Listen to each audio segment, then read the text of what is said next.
Alright, what's up guys? Disclaimer for this video. My voice is gonna crack. I don't want to get roasted in the comments. Berta got the land flu at New Orleans and it has been transferred successfully to me. So, pardon my voice, I do apologize, but I'm gonna do it anyway. We're here to make a YouTube video and it's gonna happen. Alright, I do my classes a certain way. Everyone's different, but I do mine by my divisions. So I'll have three infantry divisions, I'll have three armor divisions, and I'll have three mountain divisions. So the first, we'll go through and make my SCG class, just a normal, red dot grip and a long barrel. A lot of people have been saying to use quick draw, but I tested it on land and in free for all, like the long barrel distances with all the guns, and it does make a difference. So I just use long barrel. It's just personal preference. You use quick draw if you want. It's not really. I'm not like telling you how to play. This is just my classes right now. So normal SCG, machine pistol, extended mag, and then I use a frag. I'm really bad with Semtex because I tend to team kill a lot. I scrimmed with Semtex for like 3 or 4 days and I team killed Jerry like 15 times. So he told me to use nades and he was probably right. So I'm a nader. I prefer nades over Semtex. That's just me though. So next class we're gonna go FG. Same thing. We're gonna go grip and long barrel. Now the reason to use long barrel instead of quick draw on the FG is it increases the 3-bullet range. 3-bullet kill range gets extended a lot when you use long barrel over quick draw. Just in case you guys are wondering. And then the bar is the only gun that I prefer quick draw over long barrel because this is also a 3-bullet kill up close. But the range that long barrel increases that 3-bullet kill by is so minuscule that it really doesn't matter. So I prefer quick draw because if you're using a bar, you're gonna tend to be more running and gunning as opposed to like posted up somewhere. So I'll take quick draw over long barrel on the bar. The other two guns are more of a post-up play style. You don't really want to be running and gunning with those. So that's my first 3 AR classes. Nothing too crazy. Infantry hunker, your standard is you're gonna get really. So moving into the armored classes, we're gonna do armored scoped. Scope just to be able to strafe. You don't want to be too slow. So we're gonna go STG. We're gonna do red dot, and for your one attachment guns, not including red dot, obviously. Your one attachment guns, you're always gonna want to run grip. I think grip is probably the priority over every other attachment because the recoil in this game can get super fluky sometimes. So take grip on every gun that you use one attachment on, like I said, not including red dot.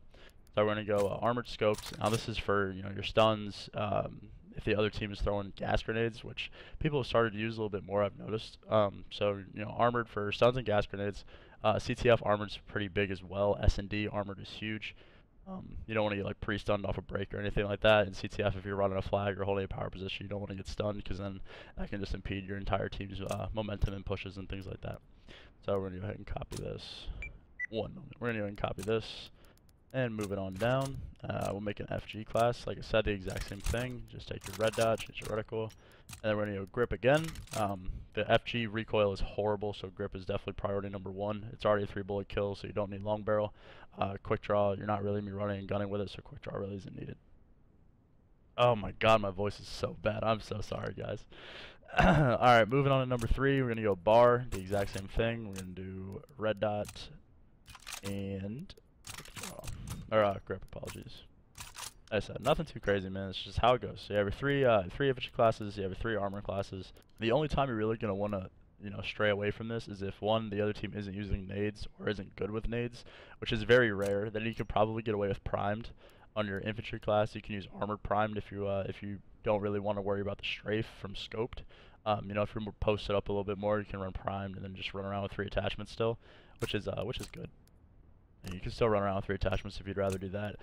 You can get a little weird, and maybe if you want to run. You're running duelist like Clay, the double pistols, you can do that. Would not advise that, but it's whatever you want to do. Inconspicuous is good as well. You can run armor inconspicuous for CTF maybe, if you don't want to get sound horde when you're pulling a flag or playing sneaks or something like that. There's a couple different variations, but like I said, this is just what I use. In CTF, there's also a pretty good airborne hunker class for ARs. That's not bad as well. You can get stunned, so it's kind of an issue, but you just got to take your chances at that point. So, moving on to the S&D classes. I like Mountain Hunker in S&D. You can do a bunch of different things in S&D. You don't have to run Hunker. You can go Mountain Hunker. You can go Mountain Scoped. Then you got to worry about nades. You can run Armored Inconspicuous in S&D. That's big as well, so you don't get stunned and you're pretty quiet. There's just a couple different things that you can do. These are mostly my AR classes. I only use 2 of them in S&D. I'm not a bar kind of player in S&D. I don't like it. I think the FG and the STG are too good at getting picks at range, so I will take those 2 over the bar typically. Then I'll make the sniper class. Now the snipers are in a weird spot right now. Since the recent patch that came out like 2 or 3 days ago, the car I would say is no longer what it was. They reduced the aim and speed, so quickscoping is a lot more difficult with it now, but it's still the best sniper, I think. It's harder to quickscope, but it's still easiest to quickscope with. The others feel super weird. So I'm going to go ballistic and extended mags here, and then we'll go mountain. Oh, that's expeditionary. Then we'll go mountain.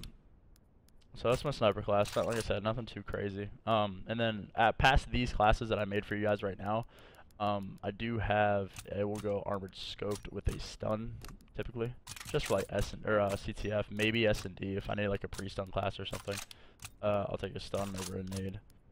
But like I said, past these 10 classes, there is room to experiment. Don't get me wrong, but this is like your baseline, what you want to have, because once you start experimenting, that's when you open yourself up to like the vulnerabilities of that experiment. So say if I want to run infantry and primed, I'm going to get naded.